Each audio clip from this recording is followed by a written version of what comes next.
یہ ایک اہم ترین مشن تھا اور اس میں کمانڈو آپریشن کے ساتھ بڑی ہوشیاری سے جاسوسی اور سراغ رسائی کی بھی ضرورت تھی۔ حیدرآباد دکن کے ارد گرد کے جنگلات سے وہ واقف تھا، لیکن ساحلی علاقہ کنٹور کی طرف جانے کا اسے پہلی دفعہ موقع ملا تھا۔ اتنا وہ جانتا تھا کہ اس علاقے کو آندھرا پردیش کہا جاتا ہے اور یہاں تامل کے علاوہ تیلگو زبان بھی بولی جاتی ہے، بلکہ اس علاقے کی اکثریت کی زبان تیلگو ہی تھی۔ اس کے نیچے تامل ناڈو کا صوبہ تھا جس کا صدر مقام مدراس تھا۔ تامل ناڈو میں تامل زبان بولی جاتی تھی۔ آندھرا پردیش والے اپنی تیلگو زبان کے بارے میں تعصب کی حد تک حساس تھے۔ وہ تامل زبان کو وہ اپنی دوسری زبانوں سے زیادہ برتر سمجھتے تھے۔ زبان کے معاملے میں دونوں صوبوں کی یہی آندھرا پردیش اور تامل ناڈو کی آپس میں دیرینہ چپکلیس چل رہی تھی۔ عمران تھوڑی تھوڑی تیلگو زبان سمجھ لیتا تھا اور آندھرا پردیش بھی بول لیتا تھا، مگر مدراس کی زبان تامل اس کی سمجھ میں نہیں آ سکی۔ صوبہ آندھرا پردیش میں مسلمان کافی دیر اور کافی تعداد میں آباد تھے اور وہاں کے کلچر اور تہذیب و تمدن پر اسلامی تہذیب و تمدن کا اثر نمایاں تھا۔ اس کی وجہ یہ تھی کہ اس صوبے پر نظام حیدرآباد کے خاندان نے صدیوں تک حکومت کی تھی۔ یہاں کی مسجدوں اور تاریخی عمارتوں اور اسلامی طرز تعمیر کا رنگ غالب تھا اور تیلگو کے علاوہ اردو زبان بھی عام سمجھی جاتی تھی۔ اسلامی عہد میں دکن نے اردو زبان اور ادب کے لیے بے مثال تاریخی کام کیا تھا، بلکہ یہ کہا جائے کہ اردو زبان کا پہلا شاعر دکن میں ہی پیدا ہوا تھا جس نے اردو کی پہلی غزل لکھی تھی۔ ایک اور بات یہاں بیان کرتا جاؤں کہ حیدرآباد دکن مشرق وسطیٰ، مصر، شام اور شمالی افریقہ کے کئی خاندانوں اس میں صدیوں سے بعد چلے آ رہے ہیں۔ اس کی وجہ یہ ہے کہ نظام دکن یعنی سلطنت آصفیہ کے درباری امراء اور افواج میں ان ممالک کے سپاہی، غلام، کنیزیں اور دانشور لوگ ملازم تھے۔ ان کی نسلیں اب تک یہاں آباد تھیں اور آج کل بھی آباد ہیں۔ ہاشم خان کی فوٹو میں اس کے گھنگریالے بال سیاہ تھے۔ عمران کو خیال آیا کہ شاید اس مجاہد کا تعلق بھی نظام حیدرآباد کی فوج کے افریقی دستے سے رہا ہوگا، یا ہو سکتا ہے کہ اس کے والد سوڈان کے ملک سے آ کر دکن کے شاہی دربار سے وابستہ ہو گئے ہوں۔ یہ بات بھی یاد رکھنے والی تھی کہ جب سن 1947 میں بھارت نے چار طرف سے حیدرآباد دکن کی ریاست پر چڑھائی کی تھی تو دکن کے مسلمانوں نے وسائل کی کمی کے باوجود بھارتی فوج کا ڈٹ کر مقابلہ کیا اور سلطان ٹیپو شہید کی جرأت اور شجاعت کی روایت کو ایک بار پھر زندہ کر دیا تھا۔ لیکن توپوں اور ٹینکوں کے مقابلے میں دکن کے شیر دل مجاہد رضاکار اپنے معمولی اسلحے کے ساتھ زیادہ دیر تک ٹھہر نہ سکے اور بھارت نے ریاست پر قبضہ کر لیا اور مسلمانوں پر بے پناہ ظلم و تشدد کا بازار گرم کر دیا۔ یہ بھارت کی سب سے بڑی اسلامی ریاست حیدرآباد دکن کی تاریخ کا آخری خونین باب ہے جس سے پاکستان کی نئی نسل کے نوجوان بالکل ناواقف ہیں۔ ٹرین اپنے سفر پر رواں دواں تھی۔ رات گہری ہوتی جا رہی تھی۔ کمپارٹمنٹ کے تقریباً سبھی مسافر سو رہے تھے۔ موسم خوشگوار تھا۔ اس علاقے میں ویسے بھی سردی نہیں پڑتی تھی۔ سردیوں کے موسم میں بھی فضا خوشگوار رہتی تھی۔ گرمی کا موسم زیادہ طویل ہوتا ہے، پھر بارشیں شروع ہو جاتی ہیں۔ بارشیں بھارت کے جنوبی علاقے میں زیادہ ہوتی ہیں۔ عمران کو نیند آنے لگی۔ وہ بھی ڈبے کی کھڑکی کے ساتھ سر لگا کر سونے لگا۔ کسی اسٹیشن پر گاڑی رکتی تو اس کی نیند ٹوٹ جاتی اور ماحول کا جائزہ لے لیتا۔ ٹرین چلتی تو پھر وہ سو جاتا۔ اس طرح وہ اپنی نیند پوری کر رہا تھا۔ اسی طرح رات کے اندھیرے میں ٹرین کا سفر شروع رہا۔ ٹرین کسی اسٹیشن پر رکی تو عمران کی آنکھ کھل گئی۔ اس نے دیکھا کہ آسمان پر صبح کی سفیدی پھیل رہی ہے اور باہر مکان اور عمارتیں نظر آ رہی ہیں۔ معلوم ہوا کہ حیدرآباد کا اسٹیشن آ گیا ہے۔ ٹرین حیدرآباد دکن کے اسٹیشن پر پہنچ کر رک گئی۔ کافی بارونق اور وسیع اور عریض پلیٹ فارم تھا۔ یہاں سے عمران کو وجے واڑہ جانے والی ٹرین پکڑنی تھی۔ ٹرین سے اتر کر اس نے ٹی اسٹال پر کھڑے ہو کر چائے کا گلاس لیا اور اسٹال والے سے وجے واڑہ جانے والی گاڑی کے بارے میں پوچھا۔ اس نے بتایا کہ دن کے 8:15 بجے پلیٹ فارم نمبر 5 سے وجے واڑہ کے لیے گاڑی چلے گی۔ یہاں سب لوگ اردو میں بات کر رہے تھے۔ تیلگو زبان بھی سننے میں آ رہی تھی، مگر اردو بولنے والے کی تعداد زیادہ تھی، اور یہ لوگ ظاہر ہے کہ مسلمان تھے۔ یہاں مسلمانوں کا پہناوا اچکن ہے، مسلمان سرخ ترکی ٹوپی پہنتے ہیں۔ عمران نے اسٹیشن پر ہی تھوڑا بہت ناشتہ کر لیا تھا اور پلیٹ فارم نمبر 5 پر آ کر ایک کونے میں بیٹھ گیا۔ ٹرین کے آنے میں ابھی ایک آدھا گھنٹہ باقی تھا۔ اس نے انگریزی کا ایک اخبار خرید لیا تھا اور بینچ پر بیٹھ کر اسے پڑھتا رہا۔ درمیان میں وہ اخبار سے نظریں ہٹا کر دائیں بائیں دیکھ بھی لیتا تھا اور کہیں کوئی خفیہ والا تو اس کا پیچھا نہیں کر رہا، لیکن ابھی تک ایسی کوئی خطرے کی بات اسے نظر نہیں آئی تھی۔ کسی نہ کسی طرح ایک گھنٹہ بھی گزر گیا اور وجے واڑہ جانے والی گاڑی آ گئی۔ اس ٹرین میں بھی بھارت کی دوسری ریل گاڑیوں کی طرح کافی رش تھا۔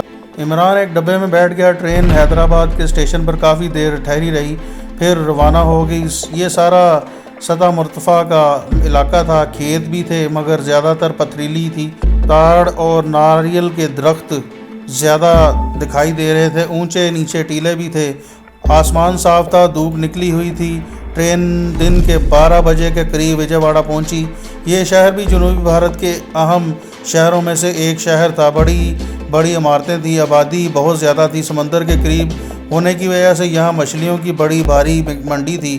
یہاں سے جنوب کی جانب کنٹور، نیلور اور مدراس کو گاڑیاں جاتی تھی۔ یہاں عمران کو ہاشم خان سے ملنا تھا۔ وہ ٹرین سے اتر کر ایک آہنی ستون کے ساتھ لگ کر کھڑا ہو گیا اور آنے جانے والوں کو غور سے دیکھنے لگا۔ اس ٹرین کو وہیں سے حیدرآباد واپس جانا تھا، چنانچہ اس کے پہلے مسافر سارے کے سارے اتر گئے اور حیدرآباد جانے والے مسافر سوار ہونے لگے۔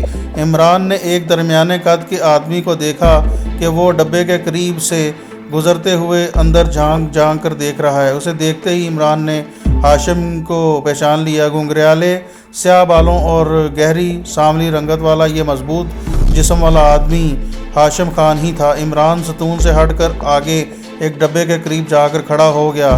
ہاشم خان ڈبوں میں جھانکتا ہوا اس کے قریب آ کر ٹھٹک گیا۔ اس نے بھی عمران کو پہچان لیا تھا کیونکہ عمران کو اس کی فوٹو بھیج دی گئی تھی۔ دونوں خاموشی سے ایک دوسرے کے سامنے کھڑے ایک دوسرے کو تکنے لگے۔ پھر ہاشم خان عمران کو اشارے سے ایک طرف لے آ گیا۔ اس نے کوڈ کا خفیہ جملہ بولا، اس کے جواب میں عمران نے بھی خفیہ جملہ بولا۔ اس کے فوراً بعد ہاشم خان نے عمران سے ہاتھ ملایا اور اردو میں کہا، میرے ساتھ آؤ۔ ہاشم خان نے سیاہ پتلون اور بھورے رنگ کی بوشرٹ پہن رکھی تھی۔ وہ عمران کو مال گودام والے چھوٹے سے دروازے سے باہر لے گیا۔ باہر ایک طرف ٹیکسی کھڑی تھی۔ ہاشم خان نے کہا، یہ میری اپنی ٹیکسی ہے، میں یہاں ٹیکسی چلاتا ہوں۔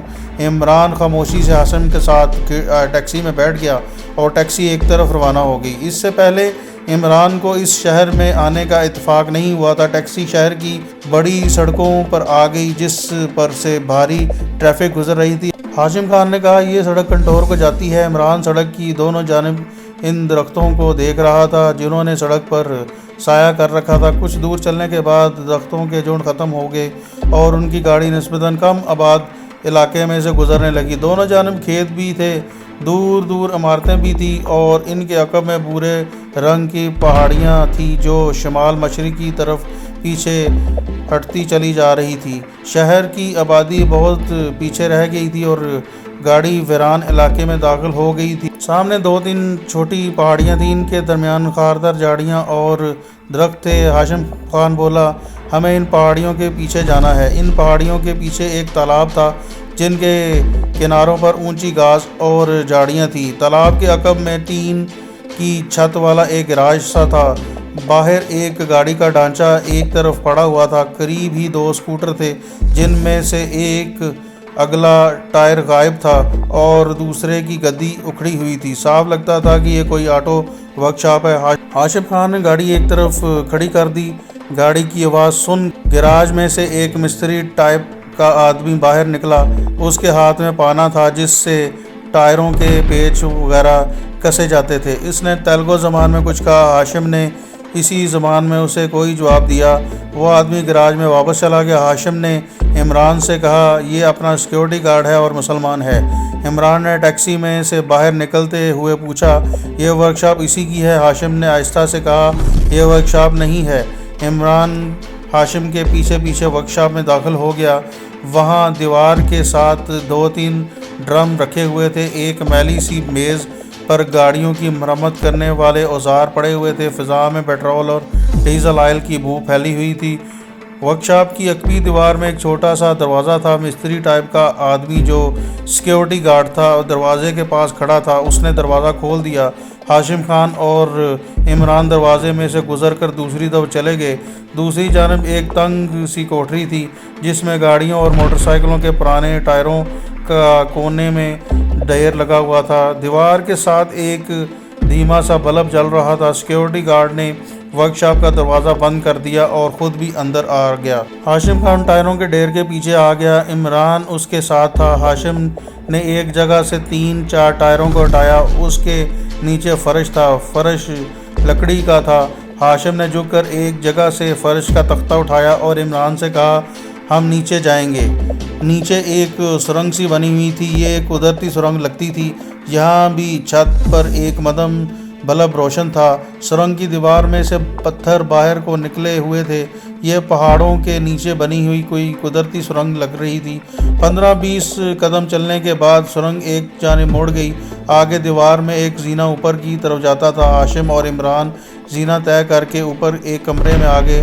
آمنے سامنے دیوار کے ساتھ بانس کی 2 چارپائیاں پڑی ہوئی تھی۔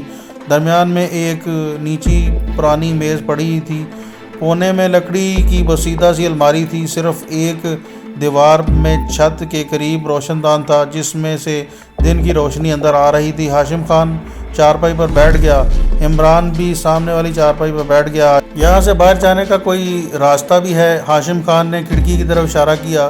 اس کھڑکی میں سے باہر کو راستہ جاتا ہے، مگر یہ خفیہ راستہ ہے اور گھنے جنگل میں جا نکلتا ہے۔ عمران نے پوچھا، اس طرف سیکیورٹی کا کیا انتظام ہے؟ پولیس اس طرف سے بھی حملہ کر سکتی ہے؟ ہاشم خان مسکرانے لگا۔ یہ راستہ جنگل کی ایک گہری گھاٹی میں جاتا ہے۔ گھاٹی کی دونوں جانب ہمارے مسلح مجاہد دن رات موجود رہتے ہیں۔ اتنے میں کھڑکی کا ایک پٹ کھلا اور ایک آدمی اندر آ گیا۔ اس نے خاکی رنگ کی بوشرٹ اور اسی رنگ کی پتلون پہن رکھی تھی۔ مضبوط بدن کا آدمی تھا۔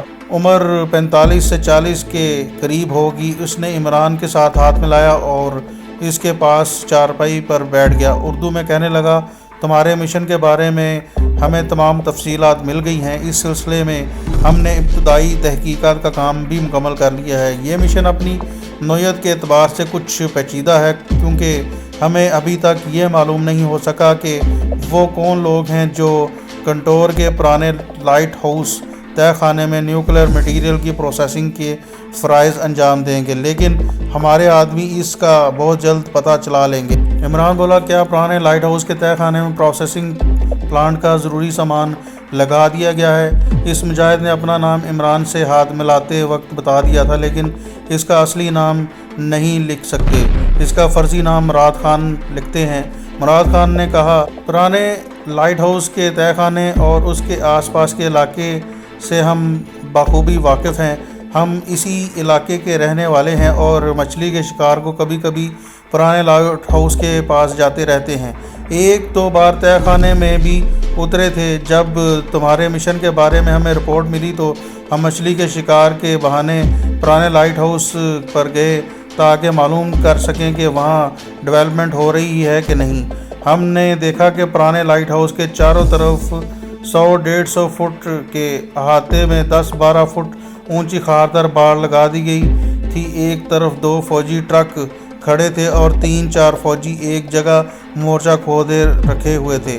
یہ 2 فوجی خاردار باڑ کے گیٹ کے پہرے پر کھڑے تھے۔ ہم قریب سے گزرے تو فوجیوں نے ہمیں وہاں سے چلے جانے کا حکم دیا۔ ہم وہاں سے چلے گئے۔